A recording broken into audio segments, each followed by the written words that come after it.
Hi, I'm Michelle Mavi with another installment of Atrium on the Avenue. Today we are talking to people about their taxes.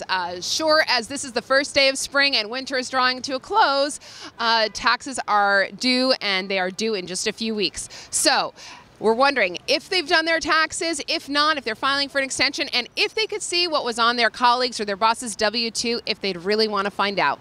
So, Stephen, have you done your taxes yet? No, not yet. We filed extensions. You filed an extension. Do you do that often or just this year? Every year. Do you always file on time? Never. Frank, have you done your taxes yet? I have, yes. I do them as soon as I have all my forms in. You do, so you're an early bird. I am, yes. Taxes are due in a few weeks. Have you done your taxes yet? Nope, not yet. No. Brian, have you done your taxes yet? No, I haven't. Not yet. And when do you plan on getting them done? Probably April 14th. So, Randy, have you done your taxes yet? I have not. I will most likely do them the day before. Well, the day before is still getting them done on time, so that's great. Do you have any tips for staying organized and on top of your paperwork before you file? No, I'm a mess. Personally, I just try to keep a folder, keep everything together, and, hope for the best by the end of the year. I usually do my taxes on 2 different sites, just to make sure everything comes out the same way. And it usually does, and that's how I confirm that I did it right. That's my method. That's great. That's great. You double check yourself. Do you go with the one that gives you the biggest refund, obviously? I kind of have done that once, but it wasn't a good idea. I owed the IRS money, so don't do that. That is very good advice, actually. So do you have any tips for people who are kind of disorganized, how they might be able to stay on top of their paperwork? Yes, save all your paperwork. Put it in a folder if you have to. Separate it by category when you can, when you get it. Don't lose anything. I don't have any real tips. My husband and I just bought a house. So we bought a house, got married, and had a second child in 1 year. And we thought about taxes the entire year last year because we knew that it was gonna be a really big deal. I put everything in a shoebox.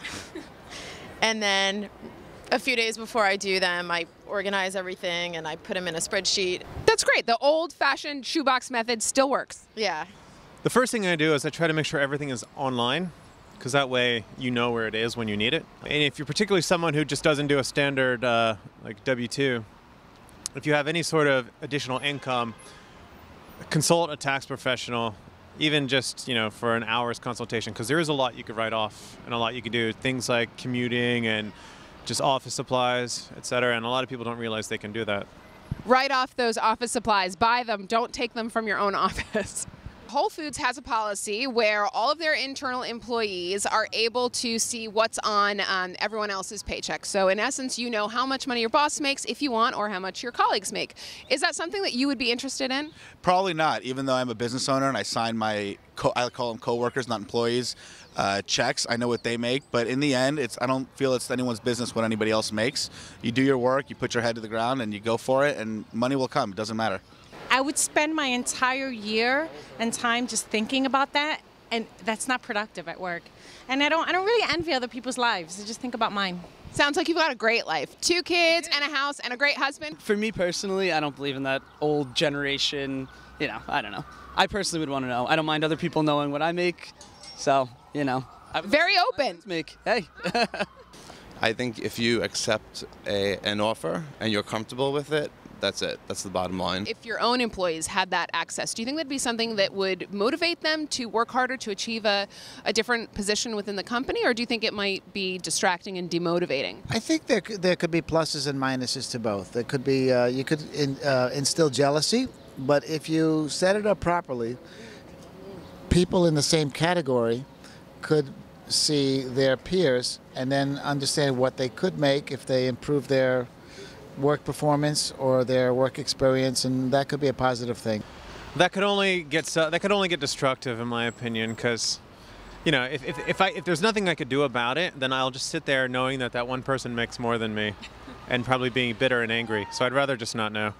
I'm usually the one that calls in and gets everyone's rates for the paperwork, so I do know what everyone makes. You don't have a choice. Yeah, I don't have a choice. I just know what they make, and it's a lot. Well, go get your taxes done. I'm going to get on that right now, guys, right now.